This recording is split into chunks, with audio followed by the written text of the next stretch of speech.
from Talaga this namang mapapa from this to this to ka. this. Kasi sobrang ganda talaga nitong nabili ko.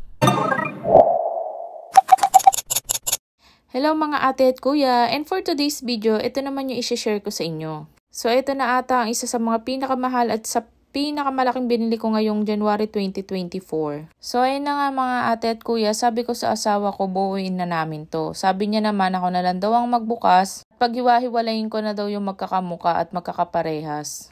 O diba, ang sweet lang. Manda ka lang sa akin mamaya, ikaw na lahat dito.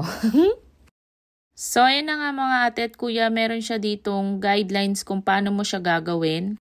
Pag sinunod mo yung guidelines na yan ay madali lang din naman dahil may number na din bawat plywood or kahoy. Sa sobrang dali nga, inabot ng 2 oras dito yung asawa ko dahil may sarili siyang guideline na sinusunod. Sabi ko nga, ibibili muna kami ng ulam at pagbalik ko, ito na yung nagagawa niya. O diba halos patapos na din. Sabi niya nga ay hawakan ko na lang daw muna dun sa dulo para naman daw may silbi ako. Hello.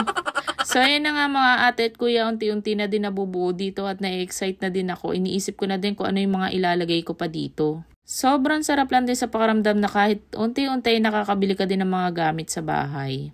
So, ito na nga yan. Ito na yung ating aesthetic na cabinet. So, bala kong ilagay dyan sa mga drawer na yan ay yung mga kutsara, tinidor para social. Diba sa mayaman ganun? Hoy! Wow! So, ito naman yung pinaka-cabinet niya. 3 pintuan yan. At iniisip ko ilagay dyan yung mga snacks na biscuit ni Sandria at yung mga gamit na hindi namin masyadong ginagamit para na din nakatago.